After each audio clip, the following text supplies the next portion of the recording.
Bolsonaro falou que não existe corrupção no seu governo, aproveitou para atacar Lula, seu principal concorrente nas eleições, segundo as pesquisas. Não entende essa cabeça? Vamos ver aí, Sonório. Não tem corrupção no meu governo, meu Deus do céu. 3 anos e meio, as estatais dão prejuízo, dão lucros. Agora, vocês querem me tirar daqui para botar o quê? Um ladrão no meu lugar? Confirmado, comprovado, condenado em 3 instâncias por unanimidade. Eu sou obrigado a falar uma coisa que eu não queria falar mais. Tirar o cara da cadeia, o maior corrupto da história do Brasil. Se me tirarem de combate por um motivo injusto, que vão ter que ter muita coragem para fazer isso daí, sobra pro Lula. Entra em campo para jogar um futebol com o time adversário sem goleiro, para voltar o que era antes. Isso eu concordo. Para mim, essa foi a melhor resposta do Bolsonaro. São 2 horas e 29 minutos. Não era nem pro Lula estar concorrendo. Não, é vergonhoso.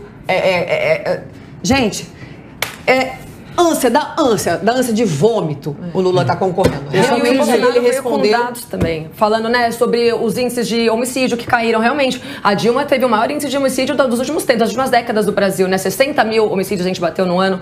Hoje a gente tá o quê? 41, 42 mil? A gente já chegou a 70 mil já, mãe. Então, os índices de feminicídio diminuíram, os índices de assalto em banco diminuíram pela metade. Então, quem é mãe, quem é pai, a primeira coisa que você pensa quando você pensa em botar alguém é a segurança dos teus filhos, da tua própria segurança. Então, se isso não é importante, se isso não é mais importante do que, ele foi grosso com a Amanda, eu não sei o que pode ser. Gente, a gente precisa chamar a Daisy, eu esqueci. Daisy, telão é terrível, é tipo castigo, geladeira de televisão grande, sabe? Que a pessoa é contratada, mas não fala. Daisy, é uma boa estratégia na hora de uma sabatina, na hora de um debate, você falar mal do concorrente, ou é melhor falar bem de si mesmo e de suas propostas?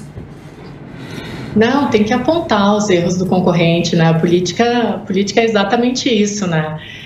Eu quero voltar um pouquinho, realmente estar pelo telão é um pouco mais difícil, eu sei que aí a dinâmica é outra, mas eu concordo com quase tudo que o Felipe falou, assim, eu só queria fazer um adendo na declaração da Pietra, que tu te referiu que quando ele fala com a Amanda, se ele falar num tom mais ríspido, ele está sendo misógino ou está sendo agressivo com as mulheres, é porque ele já tem esse histórico, né, Pietra? Então é aquilo que a gente estava falando ali no início, qualquer palavrinha um pouquinho mais elevada em relação a uma mulher... Qual é exatamente o histórico da Maria do Rosário, de não sei quantos anos atrás, que ele respondeu uma provocação que ela fez a ele?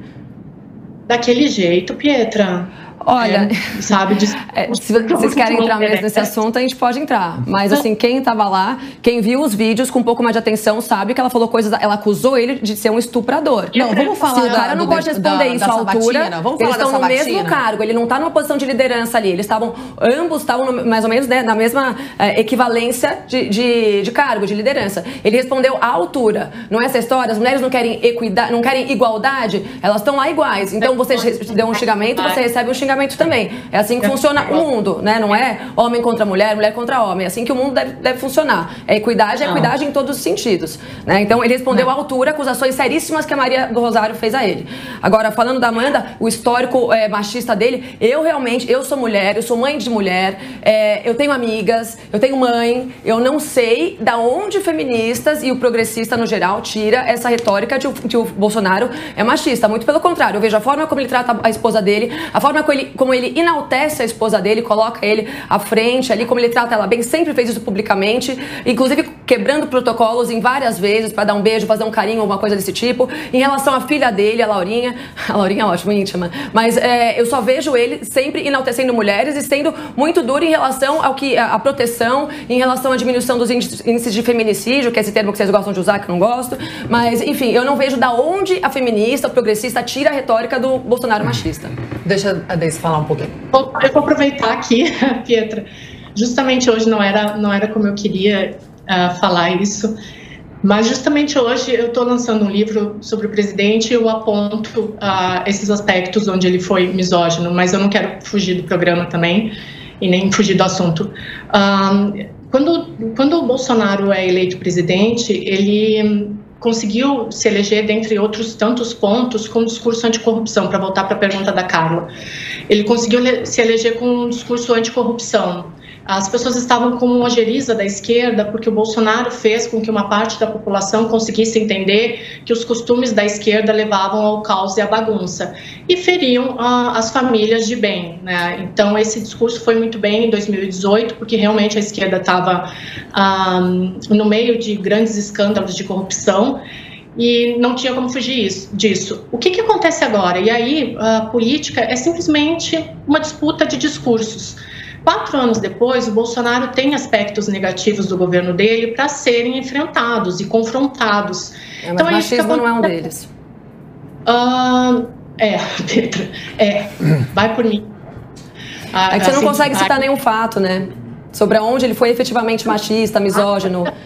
Xingar a Maria do Rosário, desculpa, você não vai me convencer que ele é machista pela uma troca de farpas e de xingamentos no parlamento. Você não vai me convencer disso. Agora, se houver outros fatos, você pode trazer aqui.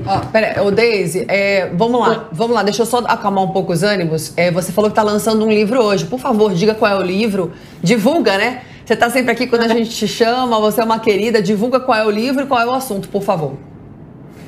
Então, eu comecei as minhas pesquisas sobre o Bolsonaro em 2014, no doutorado, e aí o livro é uma análise de todos os anos dele como deputado federal e os 3 primeiros anos como presidente. Então, o nome do livro é Jair, 1991-2022.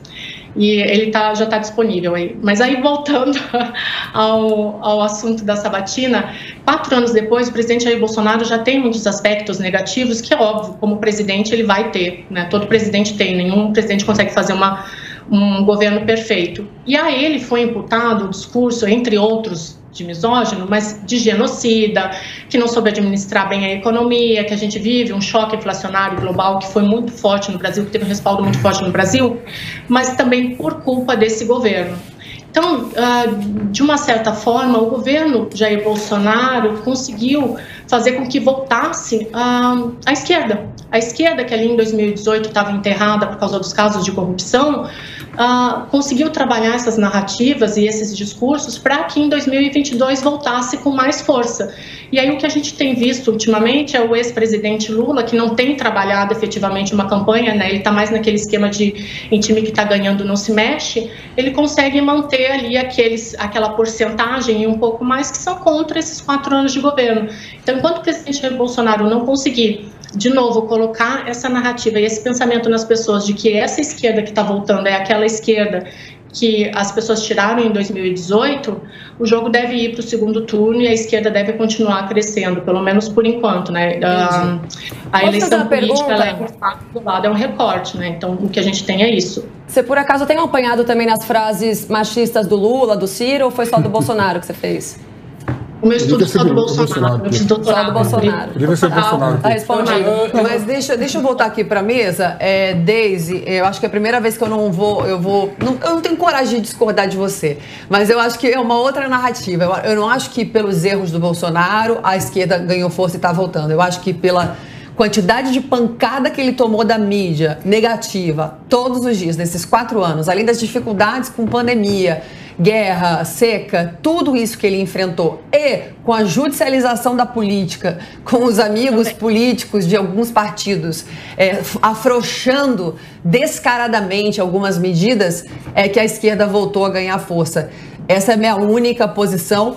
Eu preciso trocar de assunto. 2 horas e 37 minutos. Felipe e Paulo, como vocês são os que menos falam na mesa, e eu sou bastante democrática, enquanto ainda existe, né? Porque hoje em dia a palavra democracia virou bola de sabão, né? Cada um usa como quer. Vocês querem falar alguma coisa antes de eu chamar o próximo assunto? Eu só quero pontuar alguns assuntos que eu acho que é importante. 2 coisas que o Felipe falou e algumas coisas foram discutidas aqui também. Primeiro, o Bolsonaro, e você está falando ao tanto de porrada que ele leva, eu acho que ele faz questão de criar instabilidade. Eu acho que toda vez, a hora que o mar está ficando calmo, ele vem e faz alguma coisa para criar uma instabilidade. Depois, o Felipe falou um negócio que ele está preocupado com o Lula, baseado no discurso dele. Eu concordo. Eu acho que o Bolsonaro está realmente preocupado com o Lula, mas, ao mesmo tempo, ele quer potencializar a polarização. Então, o objetivo dele, e diferente do que o Felipe falou e agora discordando, ele não quer ter 50% mais um dos votos agora. Ele quer ir para o segundo turno. Porque em marketing a gente enxerga que o segundo turno é outra eleição. Começa do zero. Então, o objetivo dele agora é ir para o segundo turno com Lula. Então, todo a narrativa que ele constrói para a militância dele é para manter esses 33%, 34% que ele tem, conseguir talvez 1 ou 2 pontinhos, porque, ao que me parece, de todas as pesquisas que eu tô vendo, o Lula não cresce mais e não existe chance, acredito eu, do Lula ganhar no primeiro turno.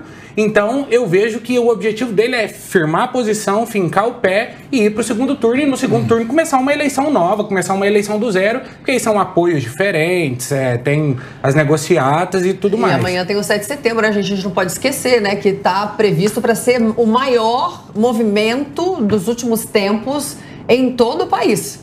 Você quer falar? Só comentar alguma coisa rapidinho aqui, né? A Pietra fica enfurecida quando chama Bolsonaro de misógino, né? Mas gosto de falar a seguinte frase: vocês querem ter razão ou querem ganhar a eleição?